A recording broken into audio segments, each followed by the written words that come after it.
بسم اللہ الرحمن الرحیم۔ شروع اللہ کے نام سے جو بڑا مہربان نہایت رحم والا ہے۔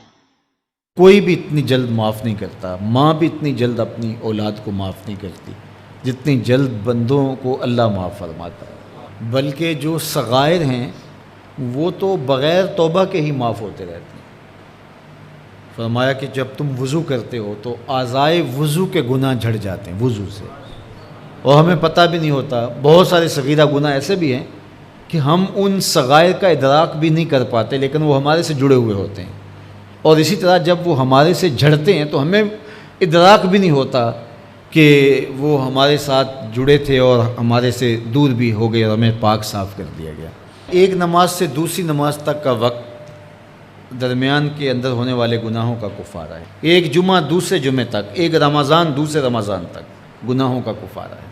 تو یہ اللہ کی کرم نوازیوں کے رنگ، بلکہ فرمایا ہم نے تم کو جو بڑے گناہوں سے منع کر رکھا ہے، اگر تم ان گناہوں سے اپنے آپ کو بچا لو تو ہم اس کے صلے کے اندر تمہارے چھوٹے گناہ ویسے ہی معاف کر دیں۔ ایک تو ہے کہ تم وضو کرو گے تو جھڑیں گے، ایک تو یہ ہے کہ تم کچھ اعمال کرو گے تو اس کی برکت سے یہ گناہ ساتھ جھڑ جائیں گے، لیکن اگر تم بڑے گناہوں سے بچتے رہو گے تو ہم تمہاری اس بات کا اعزاز تمہیں دیتے ہوئے کہ تمہیں اللہ کے حکم کا پاس ہے اور تم بڑے گناہوں سے بچ رہے ہو، اور جو چھوٹے گناہ تم سے سرزد ہو گئے ہم اس بڑے گناہ سے بچنے کی وجہ سے وہ ویسے ہی تمہارے سے ہٹا دیں گے، تمہیں صاف کر دیں گے، ستھرا کر دیں گے۔ یہ کتنی کرم نوازیاں ہیں۔ اور اگر تم نیکیاں کرتے ہو تو نیکی بھی تمہارے گناہ کو مٹا دیتی ہے۔ اللہ کے محبوب علیہ السلام نے جو 3 وصیتیں کی تھی تو ان میں سے ایک وصیت یہ تھی کہ گناہ تم سے سرزد ہو جائے تو اس کے بعد تم نیکی کرو، کیوں؟ تم ہوہا، جو نیکی ہے وہ گناہ کو مٹا ڈالے گی۔ یہ کیسا اس کا الوہی انتظام ہے کہ ہمارے گناہوں کو مٹانے کے لیے کتنے سامان رکھیں۔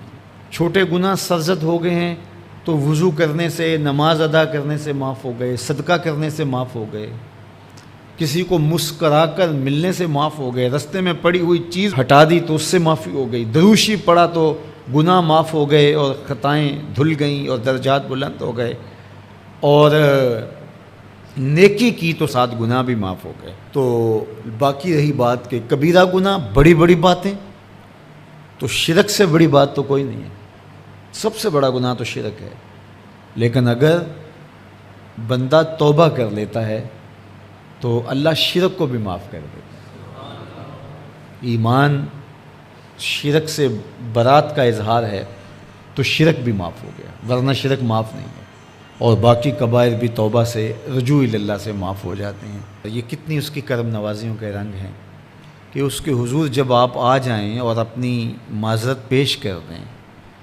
تو وہ بندے کو شرمندہ نہیں کرتا کہ تم نے یہ کیا۔ جب بندہ کوئی جرم کر بیٹھتا ہے، کسی سے زیادتی کر بیٹھتا ہے اور حقیقی زیادتی ہوتی ہے، تو پھر اس کے پاس جاتے ہوئے ڈرتا ہے کہ اس کا رد عمل کیا ہوگا، میں نے یہ زیادتی کی، واقعتاً زیادتی کی۔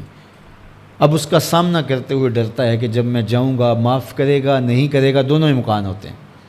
پھر معاف کرے گا تو کتنا رگیدے گا، مجھے کتنا احساس دلائے گا، اور اس کے بعد معاف کرے گا تو بندے کے قدم اٹھتے بھی ہیں، اور کئی وسواس اس کے ساتھ جڑے ہوئے ہوتے ہیں کہ معافی ہوگی یا نہیں ہوگی، اور میری تذلیل ہوگی یا میری کیا صورتحال ہوگی۔ کسی سے بھی معافی مانگتے ہوئے اسی لیے لوگ اڑ جاتے ہیں۔ بعض اوقات وہ جانتے بوجھتے ہوتے ہیں کہ ہم نے یہ زیادتی کی ہے، اپنے بھائی کا دل دکھایا ہے، حق مارا ہے، زیادتی کی ہے، لیکن وہ اس احساس سے بچنے کے لیے تو پھر آہستہ آہستہ آہستہ آہستہ وہ اس کے عادی ہو جاتے ہیں۔